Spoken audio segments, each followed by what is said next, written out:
Assalamualaikum warahmatullahi wabarakatuh. Perkenalkan, nama saya Muhammad Fazri. Saya dari Universitas Chandra Badra. Saya jurusan Teknik Mesin angkatan 19. Di sini saya akan mempresentasikan tentang bahan bakar dari minyak goreng bekas atau jelantah. Di sini kita langsung saja masuk ke materinya.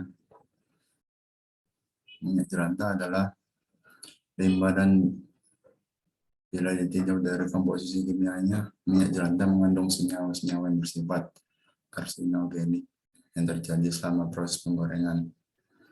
Jadi, jelas bahwa pemakaian minyak jelantah yang berkelanjutan dapat merusak kesehatan manusia, yang dapat menimbulkan penyakit kanker, akibat dapat mengurangi kecerdasan generasi berikutnya.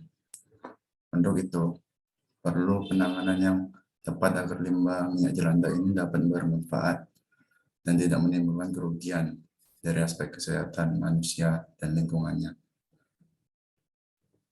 Kemudian, biodiesel merupakan bahan bakar yang tersusun dari berbagai macam ester asam lemak yang dapat diproduksi dari minyak-minyak tumbuhan seperti minyak sawit atau palm oil, minyak kelapa, minyak jarak pagar, dan minyak biji kapuk randu.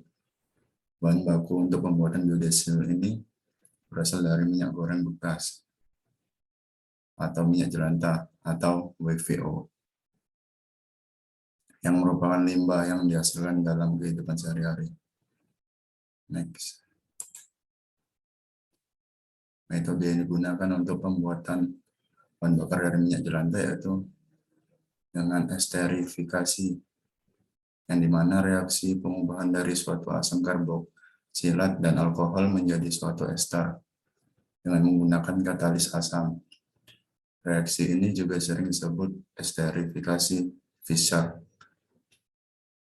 yang dimana suatu senyawa yang mengandung gugus kor dengan R dapat dibentuk alkil maupun aril. Suatu ester dapat dibentuk dengan reaksi esterifikasi berkatalis asam. Reaksi esterifikasi merupakan reaksi dapat balik atau reversible. Next. Kemudian transesterifikasi dalam reaksinya menjadi penggantian gugus alkohol dan ester dengan alkohol lain. Pada umumnya, alkohol yang digunakan dalam proses transesterifikasi adalah metanol.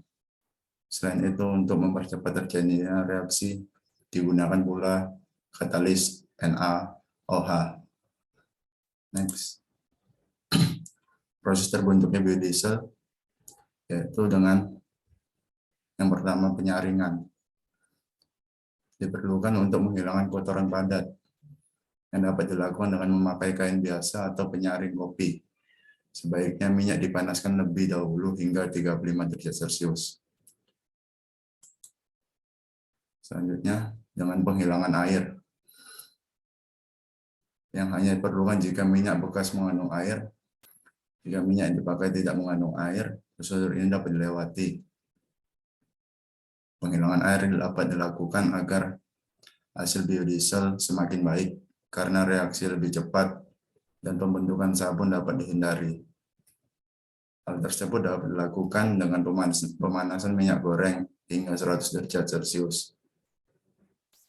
Pada saat memanaskan hendaknya berhati-hati karena air yang berada di bawah dapat meletup ke atas.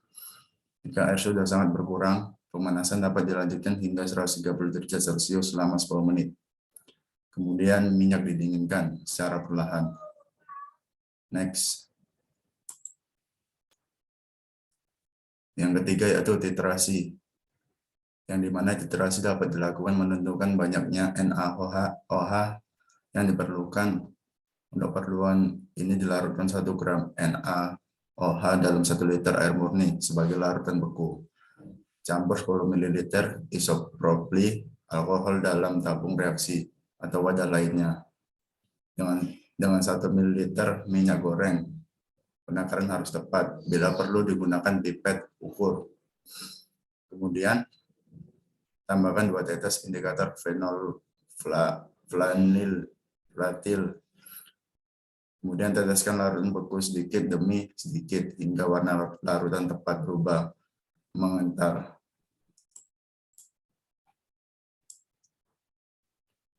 atau berubah menjadi pink dan tidak berubah selama 10 detik. Pada keadaan ini, pH larutan antara 8 sampai 9, biasanya volume larutan beku yang diperlukan antara 1,5 dan 3 ml. Perhitungan banyaknya NaOH yang diperlukan didasarkan atas pedoman setiap liter minyak goreng memerlukan 3,5 gram NaOH.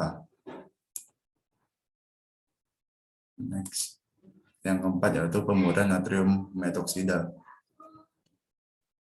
Pada umumnya metanol yang diperlukan adalah 20% dari massa minyak goreng.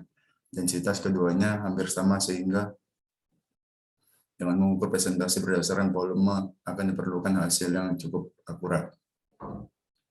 Bila menginginkan hasil yang lebih baik, dapat ditimbang massa 1 liter minyak goreng, selanjutnya timbang metanol sejumlah 20%, dan massa minyak metanol dicampurkan dengan sejumlah NaOH padat yang diperlukan sehingga terbentuk natrium metoksida. Reaksi berlangsung eksotermik. Next. Pemanasan dan pencampuran. Pertama-tama minyak goreng dipanaskan hingga 48 sampai 54 derajat Celcius dalam wadah berpengaduk yang tahan korosi. Pengadukan tidak boleh terlalu cepat karena akan terbentuk gelombang yang menurun efisiensi reaksi. Selama pengadukan ditambah natrium metoksida. Pengadukan dilakukan selama 50 sampai 60 menit. Reaksi biasanya selesai setelah 30 menit. Next. Yang keenam yaitu pemantapan dan pemisahan. Larutan yang diperoleh didiamkan paling tidak selama 8 jam atau lebih. Biodiesel atau methyl ester akan terapung di atas gliserin yang berupa massa gelatin.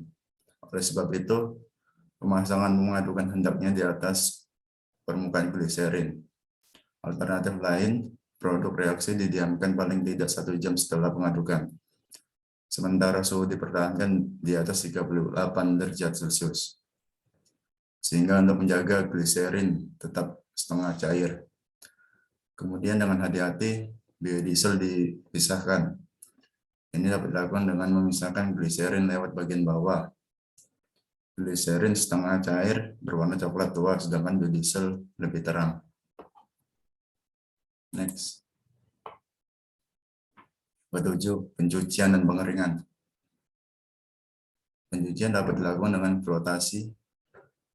Pertama-tama biodiesel diasamkan dan ditambah dengan air sebanyak 50% dari volume biodiesel. Kemudian dilakukan pengembusan udara pada bagian bawah tangki hingga terbentuk gelembung-gelembung. Jika campuran memutih, perlu ditambahkan asam asetat secukupnya. Pencucian dilakukan dengan selama 12 jam atau lebih, atau hingga 24 jam. Kemudian air dipisahkan dari bagian bawah, massa padat yang mengambang di atas diambil. Kemudian pencucian ulang beberapa kali dengan memakai air bekas, pencucian kedua dan ketiga. Jika terbentuk sabun beberapa kali, biodiesel dipanaskan hingga 50 derajat Celcius. Next. Yaitu hasil reaksi. Di mana reaksi esterifikasi adalah reaksi antara asam asetat dan etanol membentuk etil asetat. Pada proses transesterifikasi ini dihasilkan juga gliserin yang menjadi produk samping dalam pembuatan biodiesel ini. Secara umum, proses transesterifikasi trigliserida dengan metanol untuk menghasilkan methyl ester atau biodiesel. Next. Di sini kesimpulan dan saran. Jadi sebenarnya proses yang dilakukan untuk minyak bekas atau jelantah dalam pembuatan bahan bakar yang menjadi biodiesel harus melakukan proses esterifikasi dan transesterifikasi. Oleh sebab itu, ada baiknya kita tidak mengeksploitasi minyak bumi secara berlebihan. Hal tersebut dijaga dengan cara seperti pemanfaatan minyak seperti di atas. Sekian presentasi dari saya. Saya ucapkan terima kasih. Assalamualaikum warahmatullahi wabarakatuh.